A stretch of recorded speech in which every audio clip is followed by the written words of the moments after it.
Hey everyone, how's it going? Hope you guys are having a great day. So today I figured I would make a video for you guys in regards to what might be removed in either the pre-patch or the release of the expansion, or some items and achievements will still be around in the expansion, however they will be significantly harder to actually complete.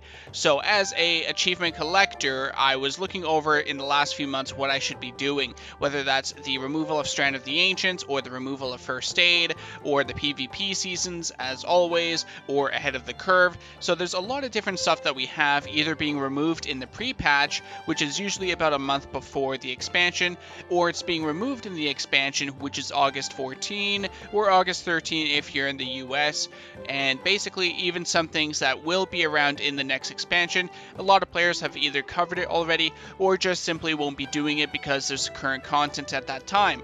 So today we're going to go over those three different categories.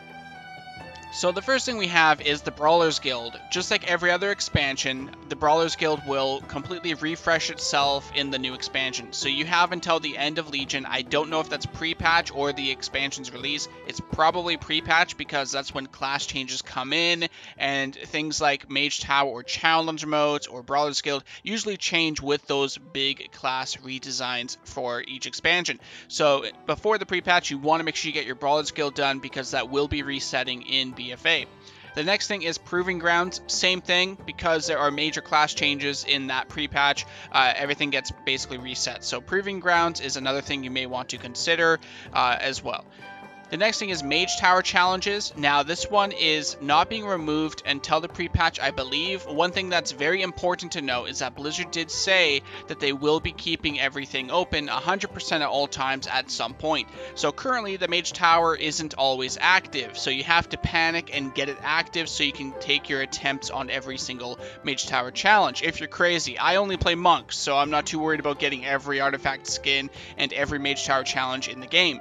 However, I do only have the Windwalker one, so I do need to get my Mistweaver and Brewmaster Mage Tower challenges done. So good news is that eventually Blizzard will be turning on the feature that allows Mage Tower to be active at all times, so players like us can actually complete them before hopefully the pre-patch hits.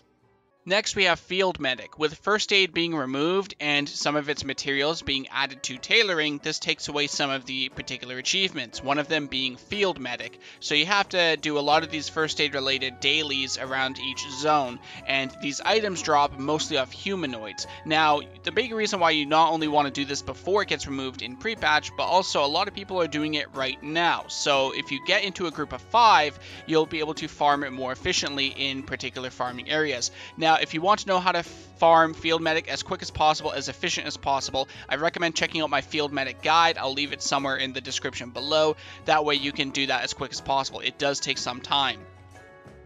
The next one is the PvP season. As always, when there's a new PvP season coming up or ending, the elite sets usually go away. So in the case here at the end of the expansion, this is your last chance in the season to actually get this elite set. So if you haven't actually gotten your 2000 rating in 3v3, 2v2 rated battlegrounds, this is your time to do it. You have maybe about 5-6 weeks, I think, something like that. That's the estimate here from a lot of players. So you don't have too much longer to not only get your PvP season title, not really season specific unless you're going for rank 1. You have your elite set, last chance here if you want that, and of course the current season's tabard as well. So anything PvP season related, you might want to pick that up as quick as possible. Next, we have Master of Strand of the Ancients. I just finished farming this one myself. It took about a month or two because I never really had any battleground achievements. A lot of players, I guess, didn't find it too popular, so because of that, it's being removed. And since Strand of the Ancients is being removed, all of those achievements will no longer be available. So if you want to pick them up before that removal of the pre-patch, well, you better start queuing now because it takes quite a bit of time. Next, we have Ashran. Ashran is most likely going to be coming back after BFA. That's what was stated by Blizzard. They said that they will be taking Ashran out during BFA, but there is always a good chance that they will bring it back. So either way, Ashran is going away in BFA. So if you want to pick up any of those remaining Ashran achievements, make sure you do that now. Otherwise, they might not come back possibly. At the very least, you'll be waiting a couple of years before you get access to it again, most likely. Next, we have Mythic Argus and the Gul'dan Mythic Mount drops. These ones are at a reasonable drop rate. I believe the Gul'dan mount is 5% per player in your raid, and the Mythic Argus mount is a guaranteed drop since it is current content. But as soon as BFA drops, it's going to be 1% in total for both mounts. So if you want to have a good chance at both of these mounts, you got to complete your cutting edge, which is either Argus or, of course, your Gul'dan mount farm. And it is from older content, which is Nighthold. So if you can get a group of 20, 5% chance per player. So most likely somebody's going to get a mount. Just run that every week until BFA comes out or the pre-patch, and hopefully you get your chance at that mount. So now is the time to do that.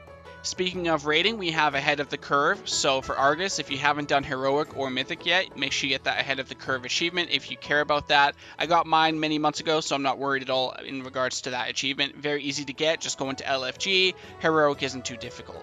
Next, we have a couple more PvP topics. We have Talon's Vengeance. This is one of the items that requires world PvP kills. Now, this one is going to be around still in BFA, but the problem is that because it's BFA, no one's really going to be around in Legion content. So currently right now, you might run into quite a few amount of people at Warden Towers or World Quests. But when it comes down to BFA, no one's really going to be around on the Broken Isles. So farming your Talon's Vengeance reputation and achievements and whatever else you want from it, it's going to be extremely difficult when that occurs.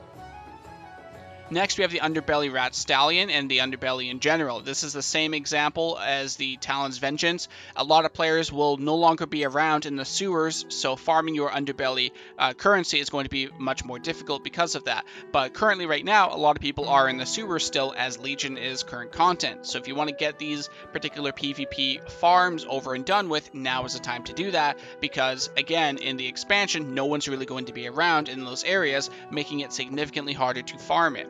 And kind of related as well, not PvP related, but related to current expansion, is fishing. So right now we have the Margot, and then we have the Best Friends. A lot of people like to do these in groups for fishing because some things, for example, if you want the drop from the Elemental in Margot's fishing retreat, the more people in your group, the higher chance that players will get that, so you'll constantly be getting drowned mana. Now, a lot of people might not be doing the fishing achievements anymore once BFA comes out. They will be working on the BFA fishing achievements. So the older ones, whether that's the Warlords of Draenor Garrison one, or even the one currently, as I mentioned, the Margot fishing retreat, those ones won't have as many players working towards them as they are currently. So if you want to work on those now, that's the best thing to do.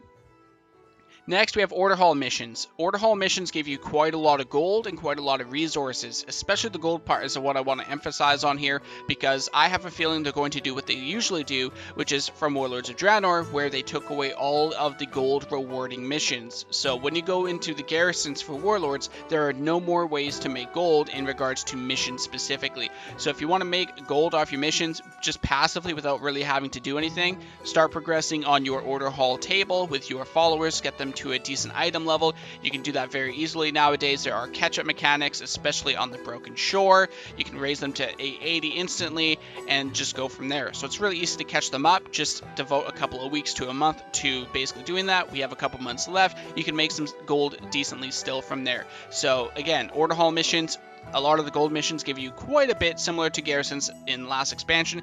Chances are those are going to be removed in the pre-patch like they did with Warlords of Draenor. They don't want us doing old content. They want us to move on to the current content. That's what they did with Warlords. They're probably going to do that now.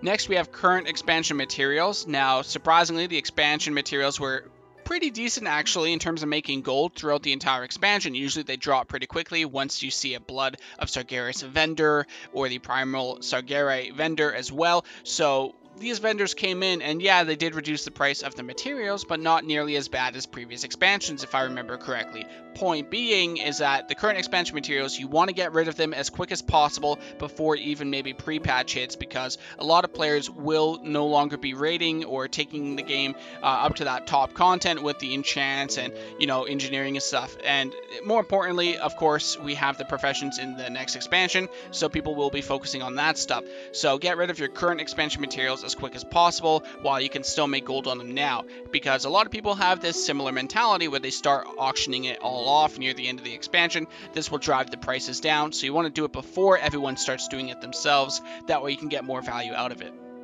Now, we are going to talk about planning here. So this is not removal or anything like that, but planning. So with the new expansion, of course, if you want to get ahead, some people like to play it casually. For me personally, this is one of the reasons why I'm making this video, is this is a lot of stuff I want to get done, or at least try to make an effort into getting done. So in terms of planning, we also have things you might want to put in your bag or prepare in terms of leveling alts or whatever to get prepared for the expansion. So for example, I like to level my main monk, as quick as possible. And to do that, I like to stock up on speed potions, water walking mount, which I have. If you don't have it, you can get that from Miss of Pandaria or even Warlords of Draenor. I would say Miss of Pandaria is much easier. If you can't get that or you don't have the time for whatever reason, just use water walking potions. If you're not an engineer like me, get goblin gliders, because flying will not be enabled as usual at the beginning of the expansion, and there are going to be a lot of cliffs and mountains and stuff, so picking up gliders will be quite useful. And additionally, we also have allied race leveling. There are a couple of feats of strength for leveling each allied race to 110, or if you just want alts for the sake of alts, this is a good time to level it, as when the expansion hits, you're going to want to probably focus on your main a lot more, whether that's the dailies, the reputation grind, getting ready for raiding with the current content, all that different stuff. You're probably going to be busy on your main, so leveling up those remaining allied races, or your alts in general, is a good idea to do now. Next, we have class mounts. So Legion has introduced a lot of class mounts into the game, a lot of order hall campaigns. If you want to get those done, get all of your class mounts out of the way, all the artifacts, that's what you can do as well, especially if you have a lot of alts. I don't play a lot of alts, so I'm not as worried about this, but it did come across my mind to level up my allied races and also to get a couple of the class mounts on my other characters. And speaking of class related stuff, I also want to get a lot of the remaining artifact appearances. So if you have any of the artifact skins and you're missing a few of the tints, make sure you farm those as well. A lot of them are pretty easy. Follow the legendary quest line, which is the what is it, like something in balance quest line or whatever it is. I can't remember, it's missing at the top of my head, but it's the legendary quest line that you usually do on your character. Make sure you complete that. Then of course you want to make sure you defeat heroic kill Jaden, and go through the rest of the tints. Get your keystone 15, that will unlock a tint as well. Get your honor prestige grind so you can get the tints from that as well. So overall, artifact appearances will be a good idea to pick up as well. So overall, those are the plans, things that might be getting removed either in pre-patch or the expansion. I can't say 100% certain on some of these, if not half of these. So for what I'm doing here, like this video is just me telling you guys like the things that are on my mind that I know is either being removed in pre-patch or expansion, and things that are really good for planning before the expansion comes out. As I mentioned, I want to prepare my character for the leveling process. Speed potions, water walking mount's going to be back on my action bar instead of flying. Goblin gliders, I have engineering, so I'm covered with that. I'm going to start selling goblin gliders because I know people will be making a lot of gold just to buy those because of the expansion coming out. So goblin gliders should make a decent amount of gold for a little bit there. And as I mentioned, there are some things that you want to do before they get removed. So Master of Strand of the Ancients achievements, field medic PvP seasons, mage tower challenges, artifact skins in general, ahead of the curve, Town's Vengeance, Underbelly with Rat Stallion, fishing related stuff in Legion, the order hall missions, make as much gold as you can for free basically. Current expansion materials, dump them if you have them before they go down the toilet in terms of how much you can make off them. So overall, that's pretty much everything. Hope you guys enjoyed this video, and if you guys want to leave any comments down below, I would appreciate it. Thank you guys so much for watching, and I'll see you next time.